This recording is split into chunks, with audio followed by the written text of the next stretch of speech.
Now we start with herbs that can tonify qi. And the first herb in this group is ginseng or renshen.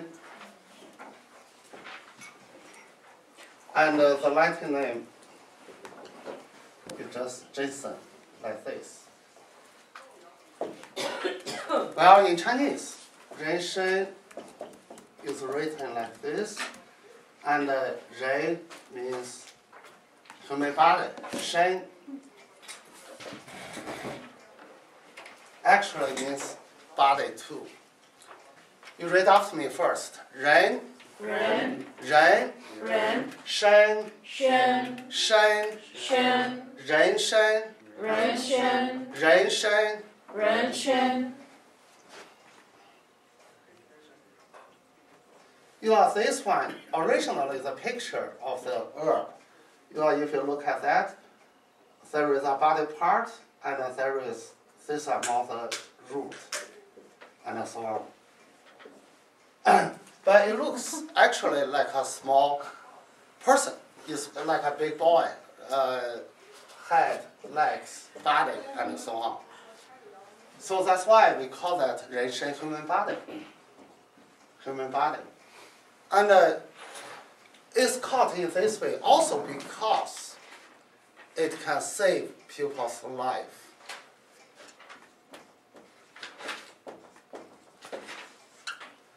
So in the past, when the people who go to the mountains try to collect renshen, when they find a renshen, they need to do a lot of things ahead of time. They mostly will tie the plant with a kind of red ribbon stuff, and then they talk to the plant. They say, it's not that we want you to make money, we need your help to save other people's life, and so on. We believe ginseng is something with soul also. And why they have to tie that? One important reason is that it's believed if you don't tie that, it can escape. It can disappear. That's all the legacy, the cultural part. And when they find a good many years wild ginseng, it takes a long time to dig this out. They don't want to damage any root to get that out. And ginseng, the wild one, grows very, very slowly. And even 100 years old, it can be just like this. And the wild ginseng is much more expensive, much more effective.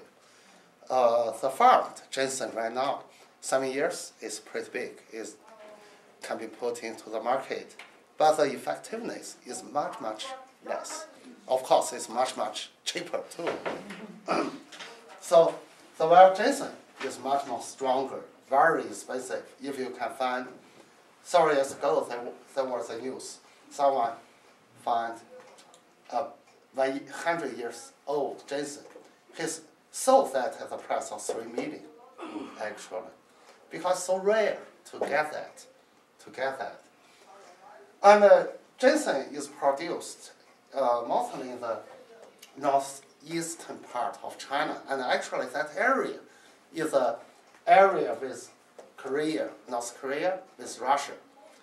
So no matter how you call this ginseng, here people call that Korean ginseng, Siberia ginseng, actually it's the same area. It's the same area.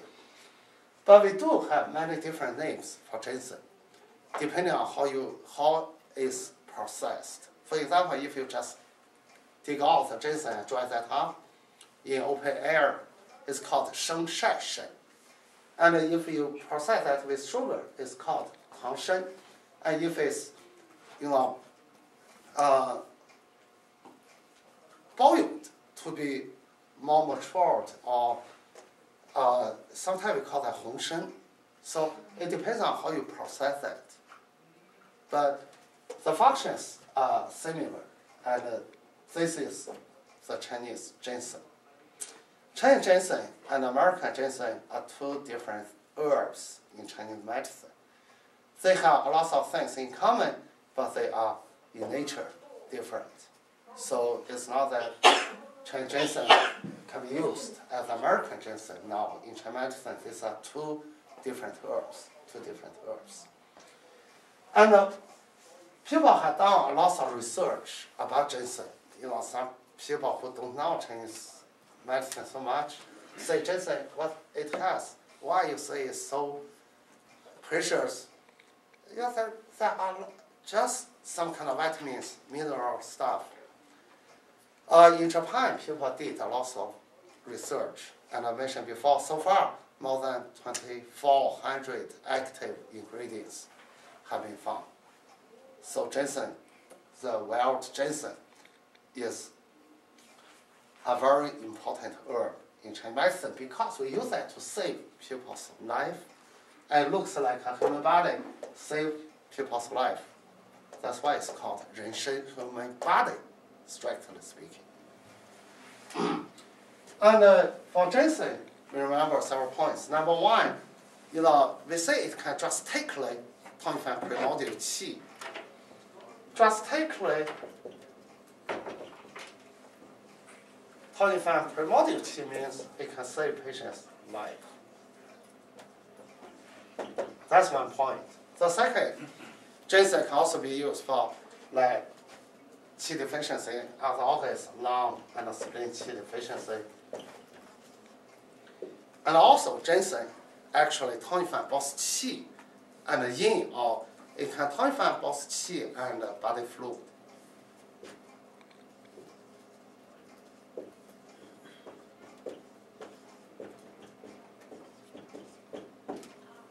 And here, actually, by tonifying qi, it can also help to generate blood, generate yin.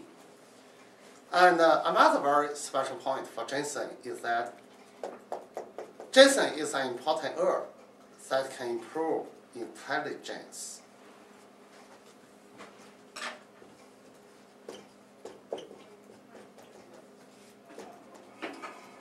Or help you memorize better and so on. And another one important to human being, ginseng is a good sex dreaming herb. It treats impotence or ginseng. Actually, if you have the wild ginseng in 15 minutes, it can start to work in improving sex drive. So ginseng has a lot of very special function related to human body. That's why the wild ginseng is so expensive and such a good herb also. And today, like in our pharmacy, we don't have ginseng. So people use dangshen to be the substitute of ginseng.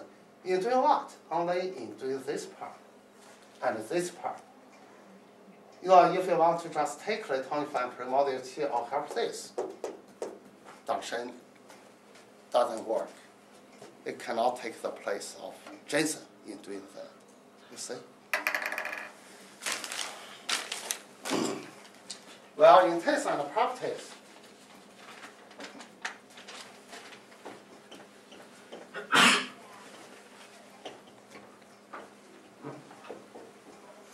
ginseng actually should be sweet, should be a little bit warm.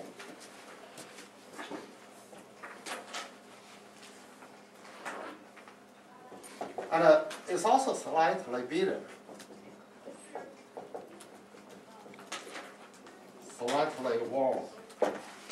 And in meridian topics, for qi tonics, we mentioned that the spleen and the lung are the two major ones. So here we have these two organs listed. But in functions, number one, ginseng can drastically tonify primordial qi.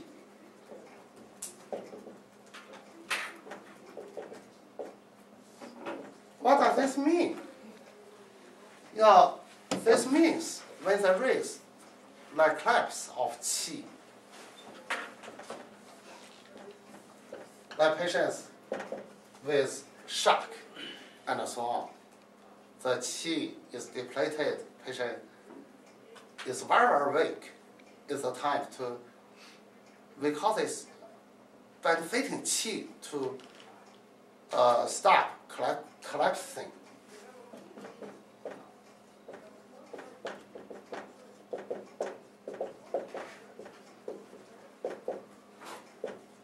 Here, collapsing. Here, you have that two different cases. If it's only qi deficiency or the qi is lost too much, qi collapse only. In the past, we use only one ginseng to treat that. It's called Du Shen Tang. Actually, Du means single. Ren Shen decoction. Only one herb. We still call that formula. Du Shen Tang. You know why we use only one herb for that? A very important reason is that when we analyze, how everything happens in the universe or something like that, remember in Taoism, we say Tao generates one. One generates two, two generates three, right? One is what? One actually here is more like the kidney or the root of the body, the primordial part. So we use Du Shen Tang single ginseng. We want to let the herb go there directly, building of the root. You see? So Du Shen Tang traditionally is what we do for patient with this. Let patient take the decoction frequently. There is not limit of time as long as the patient finally recover, get back, restore consciousness and so on, is fine. And but if qi deficiency goes together with yang deficiency, or there is yang qi collapse, traditionally we use ren shen and fu zi together. We use ren shen and fu zi together. It's called shen fu tang.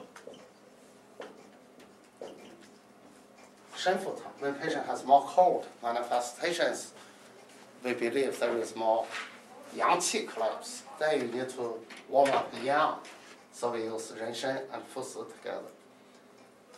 That's what we do. And according to modern research, ren shen and fu zi both actually can strengthen the cardiac muscle, more like digitalis and so on, in treatment of these conditions.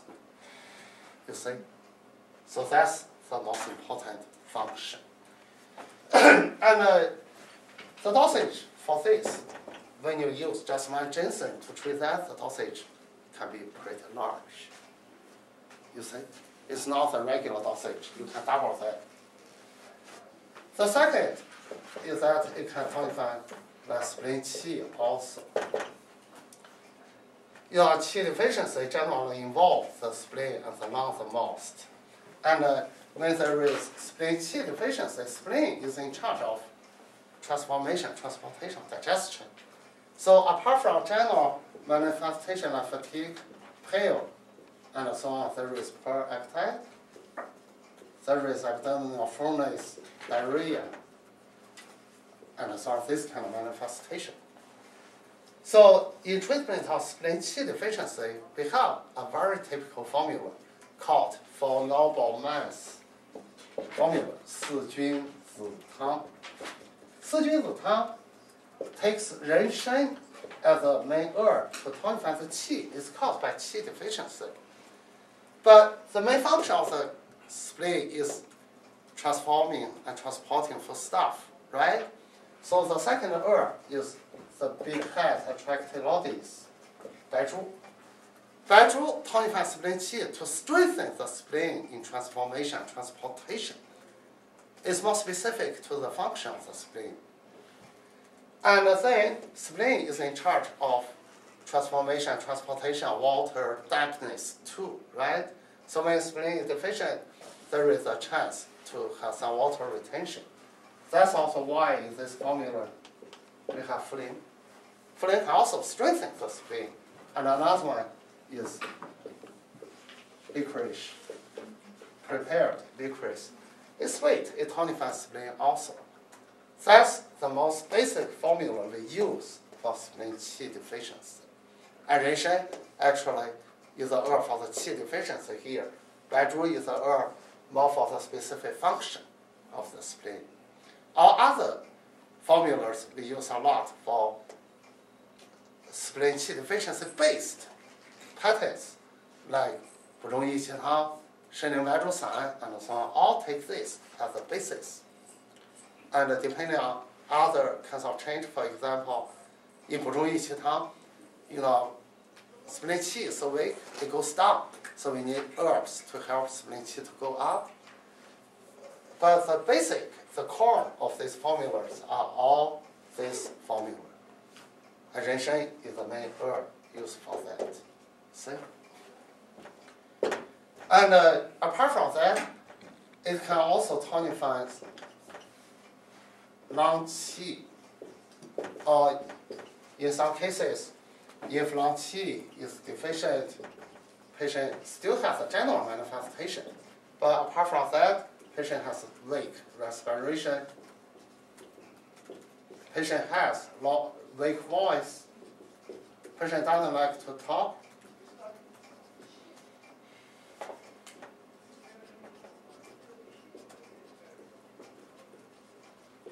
And so on.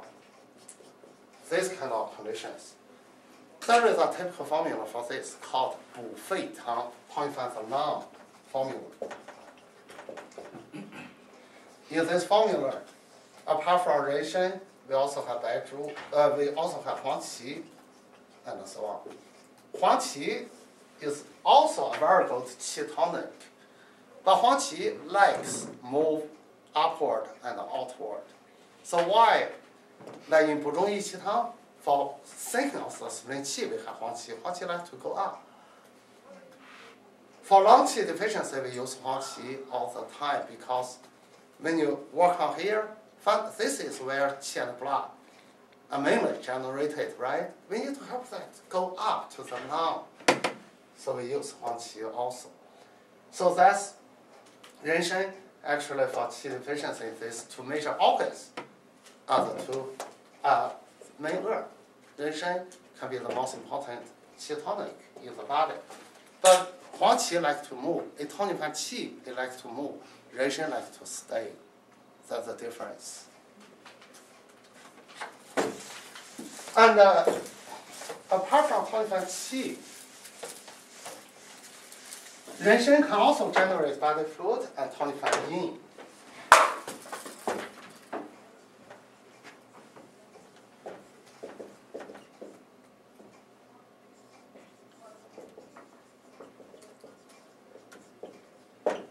Renshen can also do this.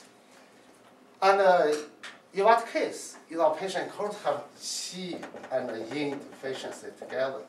When you think about these two aspects, or this function as a qi tonic function, you should have the idea. It's not that for any yin deficiency we want to use renshen. No, renshen is wrong, right? Renshen is more used when there is both qi and yin deficiency together, and it can do both. So when this is together, in the past, renshen is an important herb to use also. For example, in treatise on febrile disease, Yubin meridian pattern. Remember this? Yubin meridian pattern is marked by the four major symptoms, four big symptoms: high fever, profuse sweating, and so on. But Yubin takes body fluid as a major yin fluid, right? So when there is strong heat in Yubin, what will happen? Damage of body fluid. So when patient feel very thirsty, and also when patients start to feel tired because strong heat is qi or consumes qi at the same time. So when there is this, that means the strong heat has damaged both qi and the yin part. because of qi and yin deficiency. So the formula used for this is what? The heat is still strong, we still use which formula who remember this? The white tiger decoction plus 人参. That's how Zhang Longjing treated this case. And apart from this, in some conditions like febrile disease and so on, or some other conditions, the pathogen may also damage both qi and yin. At the later stage, the pathogen, the heat, is gone. Patient could have thirst. Patient has sweating, fatigue, and so on. It's a very common pattern in the case of strong heat that damage qi and yin. The heat is gone. Finally, qi and yin are deficient. So you need to tonify both qi and yin in this case. The formula 生脉散 generating powder is designed for this. And in this formula, only 3 herbs: 人参 for both qi and yin deficiency, 麦冬. 麦冬 you can call that nourish yin or promote production of body fluid. It can also clear heart heat. And 五味子 is used here. To nourish yin, 五味子 is also astringent because the patient sweat a lot and qi is deficient. We don't want the lung qi to be totally exhausted. It's called 生脉散, 人参麦冬, 五味子, these 3. 人参 is the main herb in this formula. And another similar case can be what? Like in the summer, when the summer heat is very strong. Summer heat is also described as strong heat, as in Yubin disease or the heart fire. Summer heat. Summer is the hottest season. So summer heat likes to damage what? Both qi and yin. Right? The strong heat forces body fluid to go out, strong heat consume body fluid too. So when there is qi and body fluid deficiency in this case, in the past, we also use 人参 to take care of the deficiency of this. But when we started to have American ginseng, this can be replaced more with 西洋参 or American ginseng. 西洋参. Why? Because American ginseng has stronger function in clearing heat and purging fire. 人参is warm, you see? So that's the several cases that we can use 人参 to do that. And another very special case, 人参 actually is also used a lot for diabetes. Or in Chinese medicine, we call this one 消渴, right? 消渴, in pathogenesis, we say there is dry heat with yin deficiency. But a lot of time, this also goes together with qi deficiency. Like the diabetes patient, when they're pretty sick, qi deficiency is also a pathogenic change. That's also why the Lao Jiao pattern, actually in pathogenesis, we say there is more kidney qi deficiency. And 人参 is a herb used for this a lot too.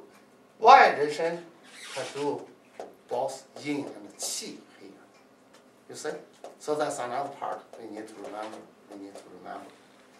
That's more the third function. And apart from this,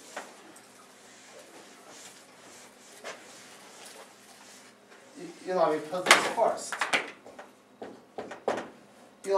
We can also say 人参 help to or promote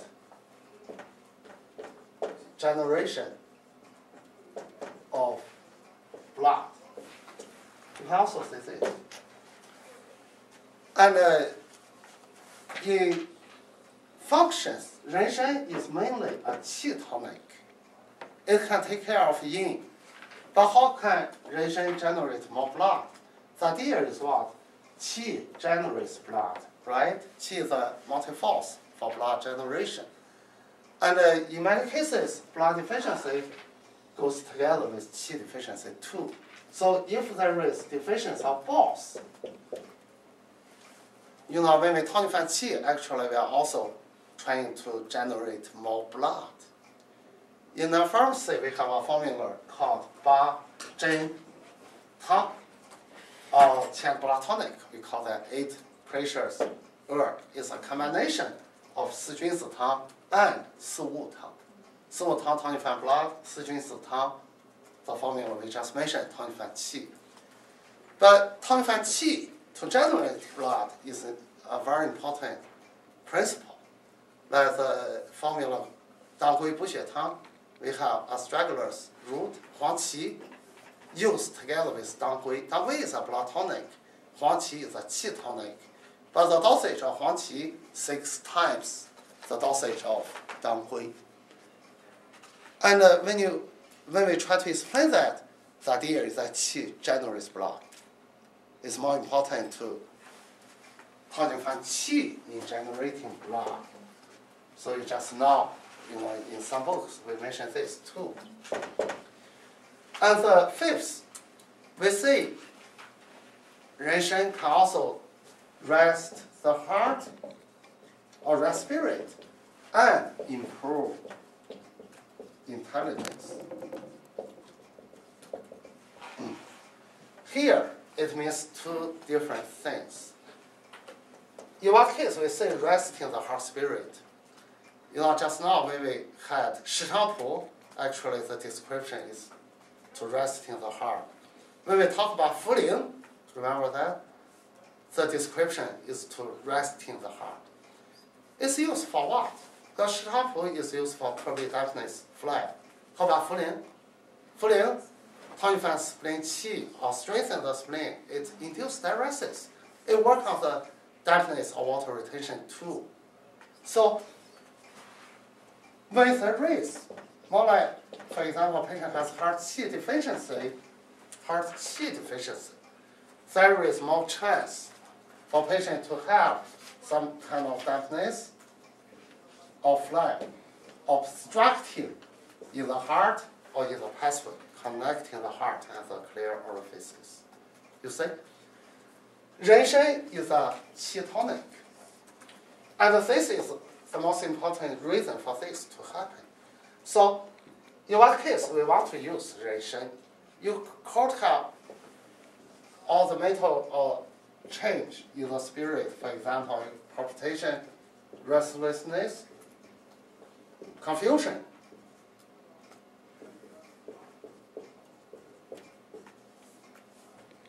I just mentioned confusion, forgetfulness. When you have this kind of changes, it can be more caused by this, and then this happens. In Chinese medicine, what are the herbs we use for this? 3 herbs are extremely important for the qi deficiency part: 人参, 茯苓, 甘草, licorice. These 3 are more for this part. If there is also this, what are the herbs for this? 时常谱, 郁金, 远志.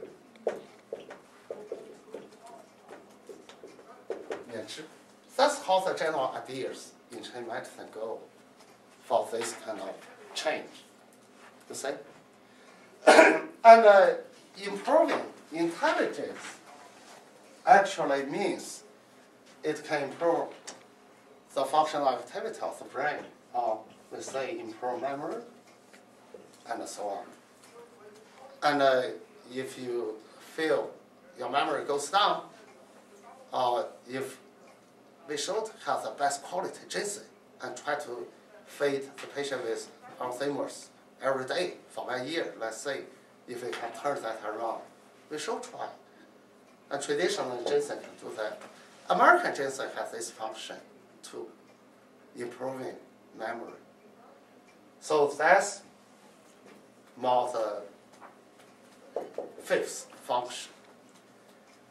And the last one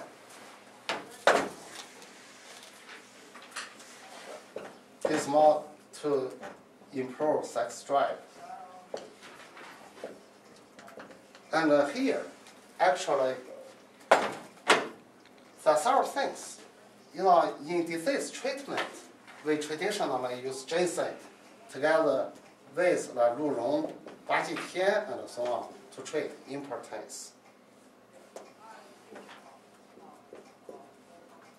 鹿茸, the baby horn from deer, 八极天, this kind of herbs are used together to treat impotence. But some people want to have stronger sex drive. In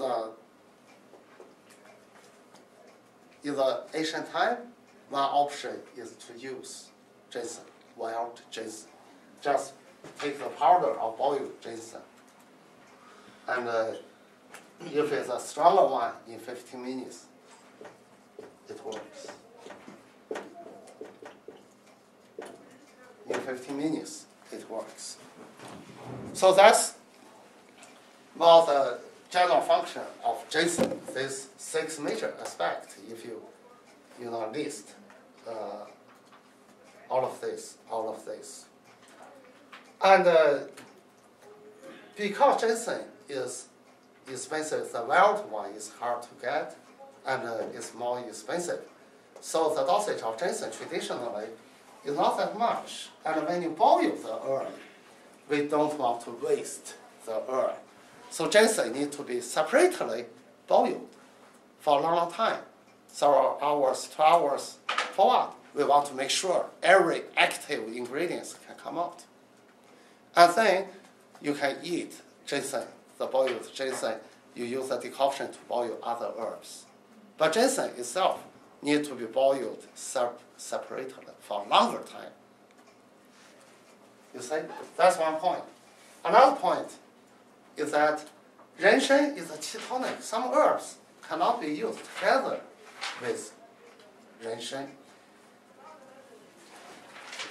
What are these herbs? Mostly the herbs that can drain qi, the herbs that can move things too much, because they are trying to use renshen to put something into the body. You try to input more qi into the body, then you open the door on other side. It doesn't make sense. So renshen cannot be used with the wulingzhi, the flying squirrel faces. Zaojia is a strong herb that open orifice too, right? And also what? Like Laifuzi, the radish seed, remember that? It can what? Help qi to go downward, drain qi of the body. So renshen cannot be used with this kind of stronger herbs in moving stuff.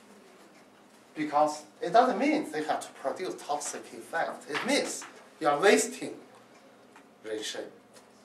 You see? And another point is that today, not today, actually, because ginseng has been hard to be used at a large scale, the wild ginseng. From the ancient time, actually, we have been using dangshen in many cases to be the substitute of renshen.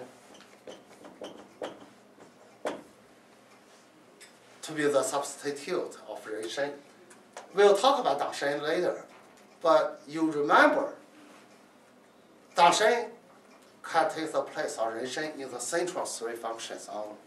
汤一饭浪气、spleen qi, 汤一饭保气的阴, 汤一饭 blood. But for the specific function like drastically, 汤一饭 the primordial qi, dangshen cannot. Improving intelligence and also sex drive, dangshen doesn't. You see? So this is a key point about this herb. That is 人参. Renshan is such a famous herb, that's why we talk a lot. And the people, also try to, like we have renshan wine, soak renshan in wine and so on. They drink the wine to help, maintain the health or make themselves stronger. So many different ways. Dr. Wu? Yes. There's a saying that about renshan, isn't there, that you should be careful not to use it in your youth, so that you couldn't have it as something to use in your old age. I was just going to ask. I've read this saying somewhere. Well, for ginseng, because ginseng is such a good herb, such an important tonic, so many people think I should eat ginseng every day. But in Chinese medicine, the idea is that you couldn't do this because any herb has specific function. You should use different herbs when your body has different imbalance. If you are generally pretty healthy or someone has a little more yang or heat in the body, ginseng is warm. So if you take that for a long time or large dosage, you could have bleeding, nasal bleeding and so on because of this. So nothing in Chinese medicine actually is recommended to be taken forever. Nothing. It depends on how the body is out of balance. You need to select different herbs. Because the goal to take an herb is to maintain the harmony, the balance. You see?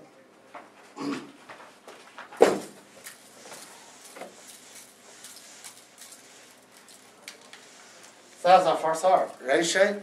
And the second should be the American ginseng, 西洋参.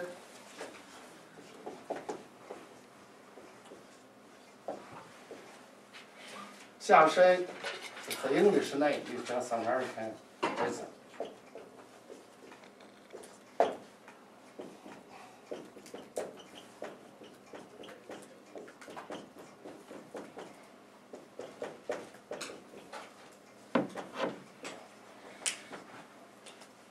Read after me.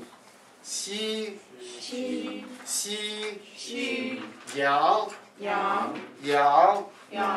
参 西洋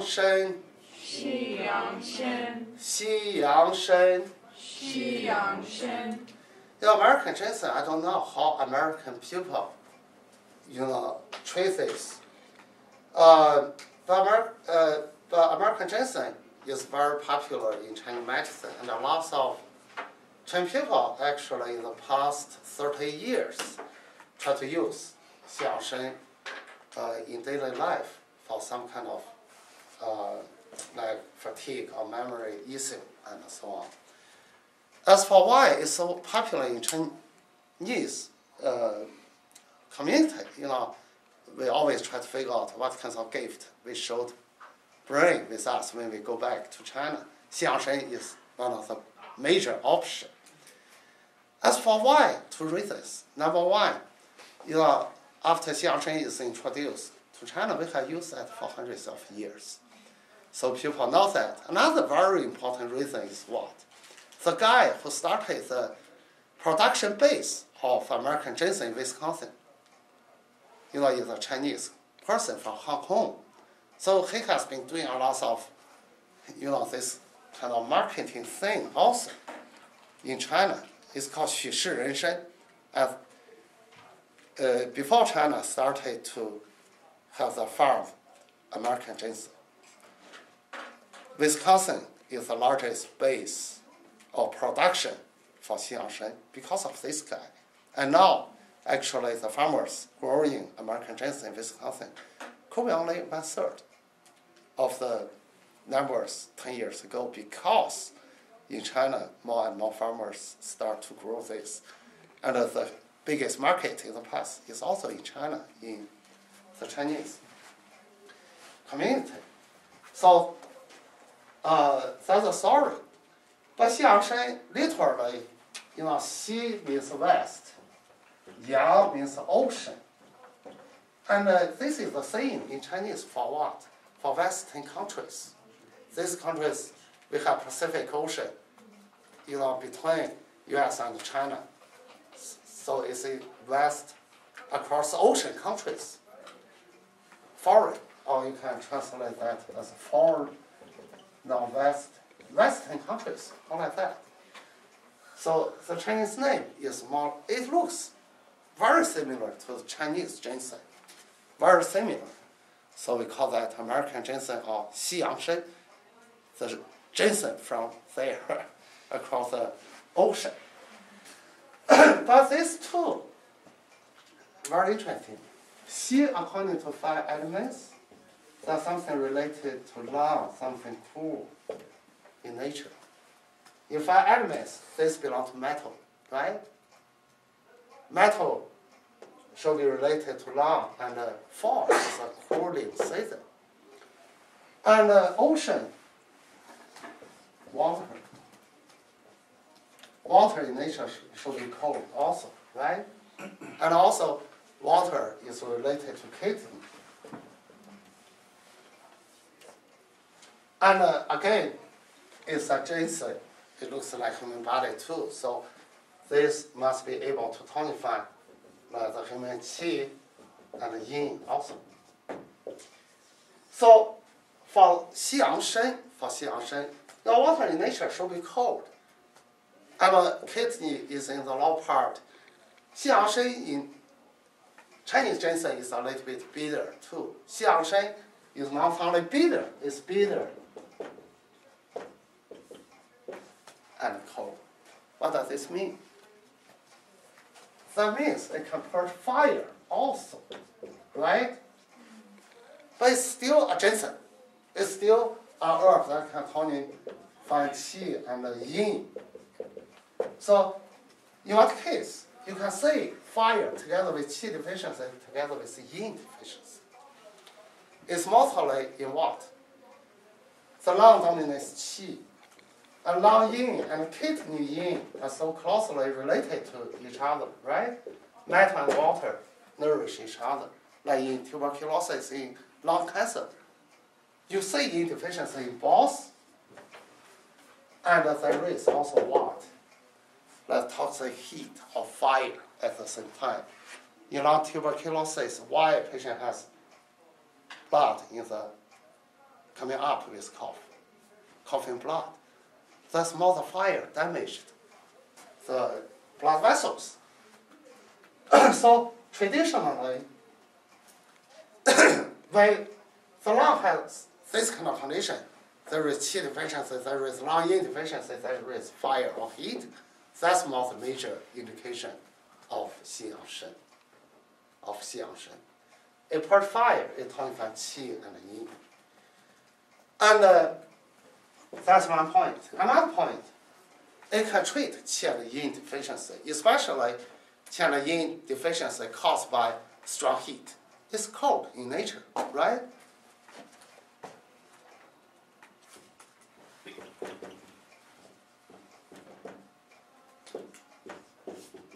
That's why I mentioned that some heat damage qi and yin, like 清暑益气汤 and so on, uses more Xiyangshen instead of ginseng. That's another point. And another point is that it's bitter and cold. It goes down. Actually, it's also used for like hemorrhoids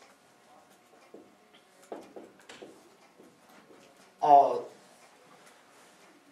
other conditions with blood in the stool due to blood heat, because it goes downward. It's bitter and cold, it goes downward. It's cold in nature, it can cool blood. So that's the 3 major points for this herb. You say it's different. And the Xiyang, as long as you know the meaning of that, actually everything is involved in the function. It's a coincidence. That's a name.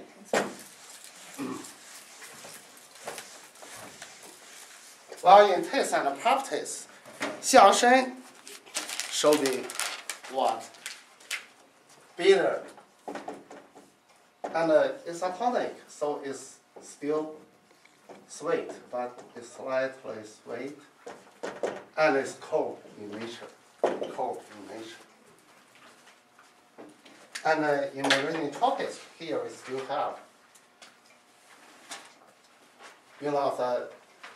we should have the lung first, kidney, and for some functions, the blood and so on, we have the heart. Well, we talk about this a little bit differently from the textbook. Number one, 相声看同一番气 and yin.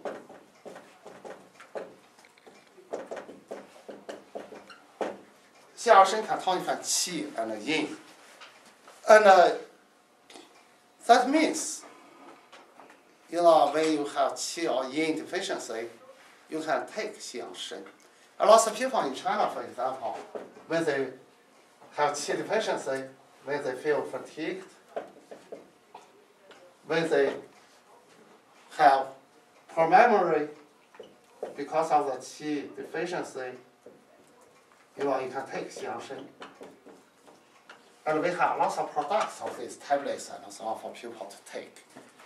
And even, in delivery of babies, you can get 相声, boil that for a long time, makes that to be very, high concentrated. And you can take that right before the contraction of the uterus, before the labor. That will give you strength to go through this much more easily. You see? So that's more this application. And in this function, the Asian people has a saying, all the qi deficiency or yin deficiency, qi and yin deficiency together, that can be treated with 人参. If the patient has some heat manifestation, you worry 人参 is warm, not right for that, then you can use 西洋参 to take the place of 人参. For qi and yin deficiency, if there is more heat, you say 西洋参 can be more applicable. So that's also why we say, like, when there is strong summer heat, impairing both qi and yin, and the heat is still pretty strong, then you will worry if you can use. The heat is still strong, but this is impaired already. So when in such a case, you will be a little worried if you use 人参. 人参is warm. So in this case, mostly 西洋参 is used. Like, there is a formula in the future we'll learn that 清暑益气汤. 清暑, 暑 means summer heat, clear summer heat, and benefiting qi, 同一番 qi decoction. In that formula, we use 西洋参. We also use what? The peel of the watermelon, 西瓜皮. That can clear heat, that can, generate body fluid, right? So that's more the time to use that. And in this function, you can say similar to ginseng, but it's more appropriate for patients with more heat. You see, have this in your mind. But apart from this is a bitter and cold herbs.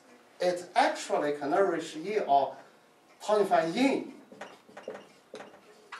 and qi still. And purge fire.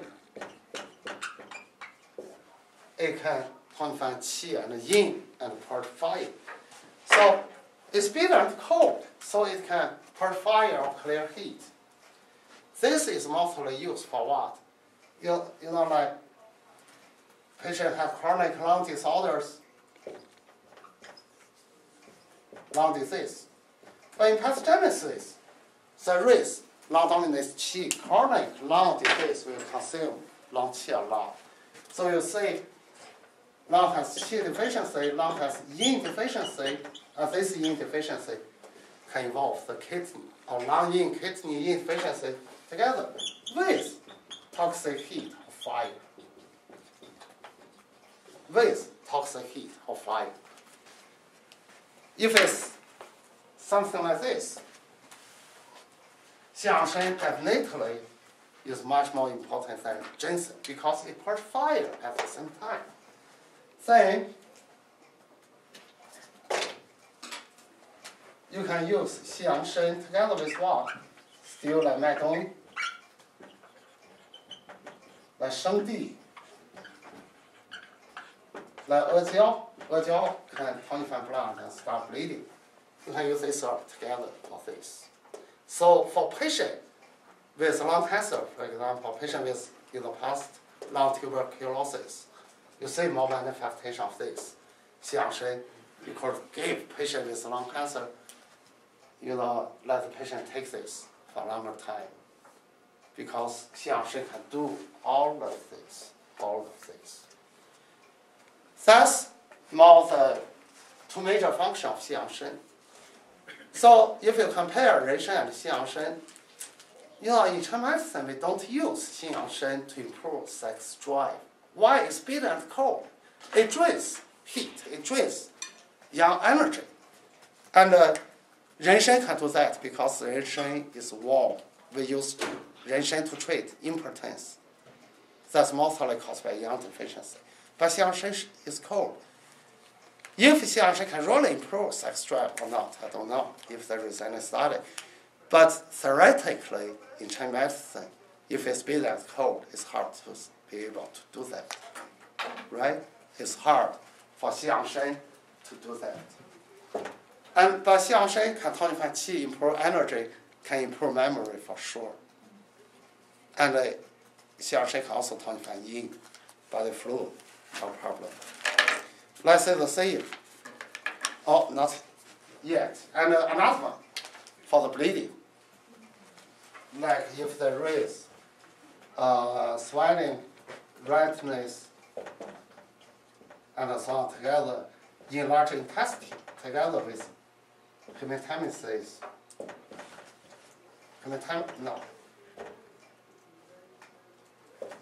Hematemesis or hemiphasia, doesn't matter. That, like hemorrhagic bleeding and so on, sometimes we also use xiangshen. It can pull blood. It can help to stop the bleeding. Other herbs should include what? We can still use diyu, huaijiao, right? And you add other herbs that can pull blood, like shengdi and so on. That's the general idea. So, in a formula in the ancient time, there is also the saying, you can just get xiangshen together with what? Longgan, the fruit, longgan. You can boil that and steam these two together and take that. It can stop the bleeding. That's from an ancient book. Well, the dosage is 3 to 6. And this herb cannot be used with Li Ru. Neither. Renshen cannot be used with Li Ru too, right? And xiangshen cannot be used with Li Ru. And all the herbs with shen in the name cannot be used with Li Ru. But Li Ru, xiangshen can be used together with the lifos or not. No saying about that. So you just remember this. That's more this herb. Let's say the same. And when you boil the herb, we also want you to boil this separately, just as ginseng. Let's say the same. In one book, it said that it tonifies lung and purge fire. It also helps body fluid to go up and relieve restlessness and fatigue. So it's more suitable for what? For patients with deficiency and fire together. In another book, it said that the lung qi originates from the kidney. So most of the lung herbs are a little bit cold. But this herb is bitter and cold. It's only applicable for the case with strong fire impairing qi, manifested as cough with phlegm, and blood. In another book, he said that xiaoshen is cool in nature and can tonify the body. So it can be used as a substitute of ginseng whenever you think that's an indication of ginseng, but you worry about the warm nature of ginseng. We mentioned that already. That's a thing in my book. That's xiaoshen.